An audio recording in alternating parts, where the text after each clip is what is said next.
Hey folks, Tara here with a Wifey Wake Up No Makeup podcast. Well, I do have a little bit of lip gloss again today. I love this Jane Iredale gloss, berry red. So do have a bit of this on today. Isn't it pretty? Lovely color. I love glosses because they just give a hint of color and are just not too powerful. So anyways, here we go. Today we're talking about what you don't know really can hurt you. Like, what are your blind spots? And we all have them. I'm not pointing fingers at anyone. I'm sharing with you in over 20 years of marriage, those things that were really big ahas, and sometimes little ones too, because those little ones can end up being big ones over time. And so we're talking about blind spots today, right? Those blind spots, even thinking about your car, right? You have that blind spot that you're ready to merge into traffic or into another lane, and all of a sudden you look in your blind spot, thank goodness, and you notice another car there. Well, we have those in life as well. And what I want to share with you today is one of those blind spots that can happen in relationships, intimate relationships, and especially marriages, that you want to know about as soon as you can and take care of it. Because what it's going to happen if you're in, let's say, a dating relationship and you're doing this, you might suddenly find out he is calling off the relationship, and you're like, wait, what was going wrong? And so that certainly can happen. And in a marriage, what happens if you're doing this is that you become more distant over time. So what is this mysterious thing? Okay. So today is Independence Day, the day that I'm recording this. Let freedom ring. 4th of July, love it.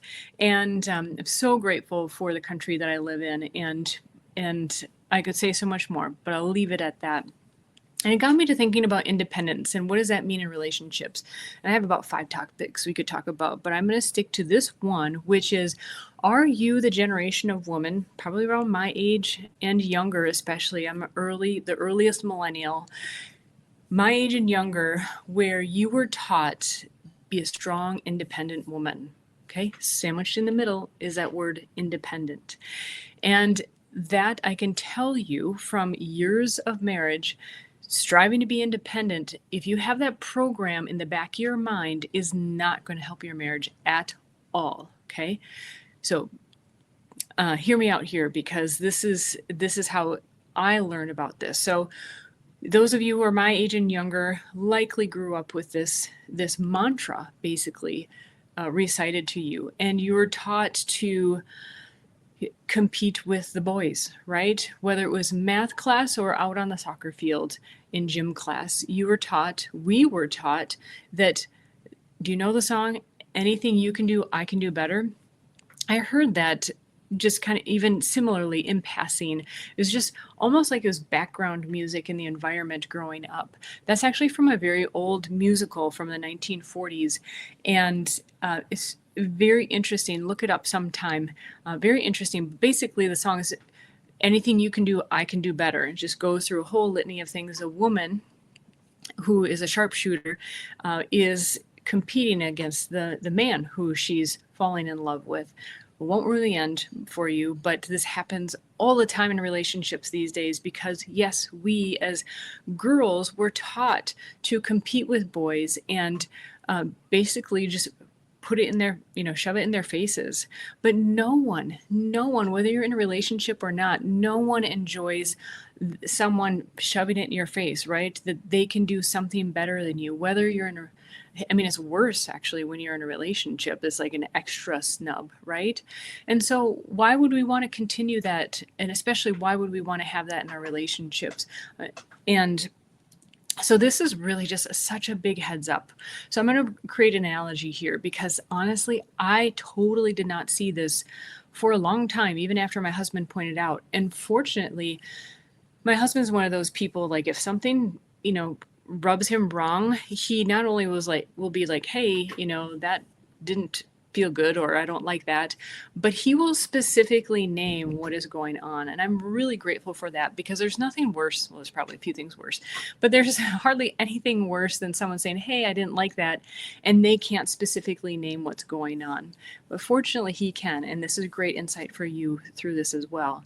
I didn't know that I was just basically programmed, not basically, I was programmed to compete with the men around me. And it was so ingrained, it was so built in, right? And the thing is in a relationship, first of all, it's not going to win you friends. And also in a relationship, it does not bode well at all.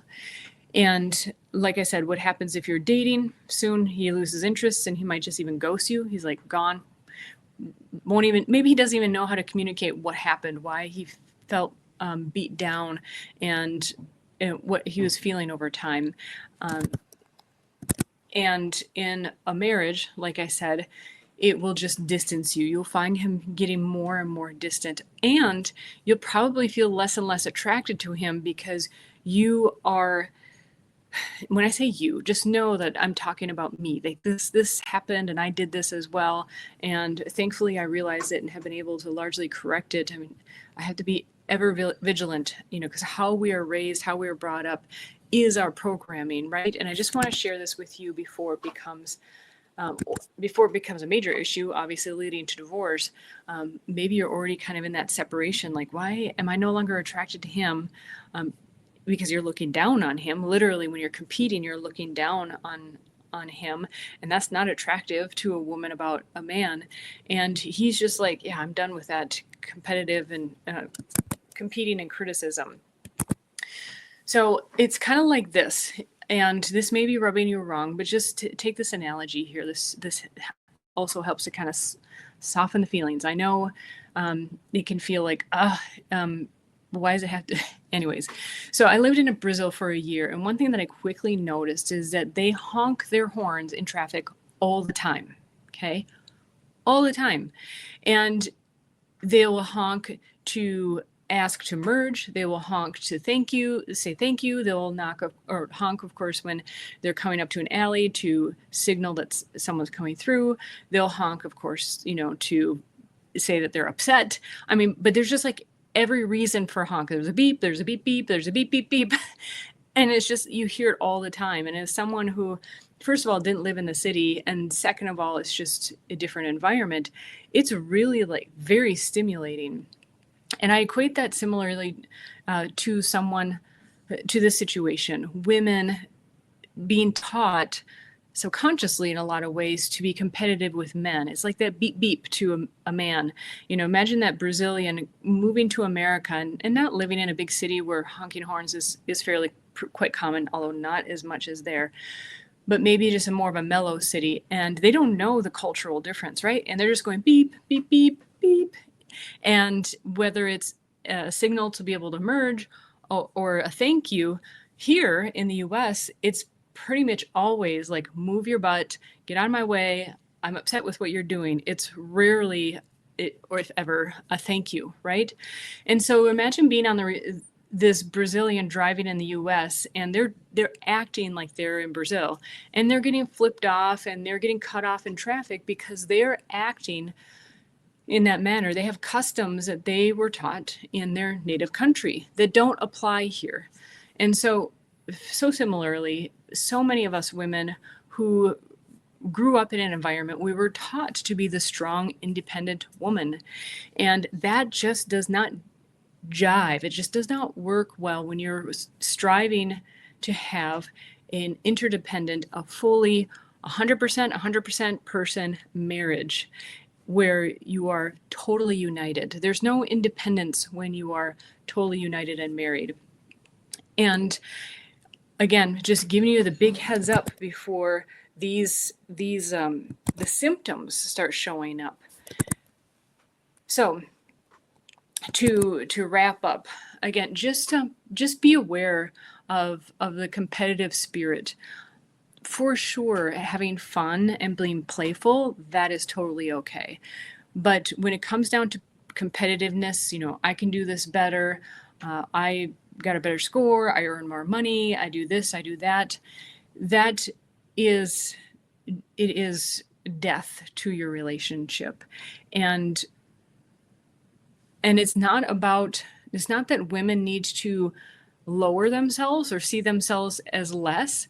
It's just you're creating the environment for your relationship. And a good relationship isn't about competition.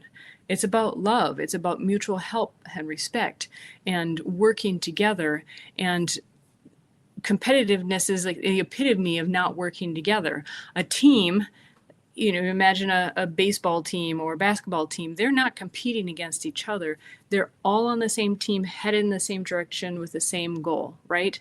And when you do have those players that are trying to make the points to make themselves better, it becomes clear, right? But when they're all gelling and they're all working together, they can soar. So would love to hear those ahas. I bet some ahas are happening right now.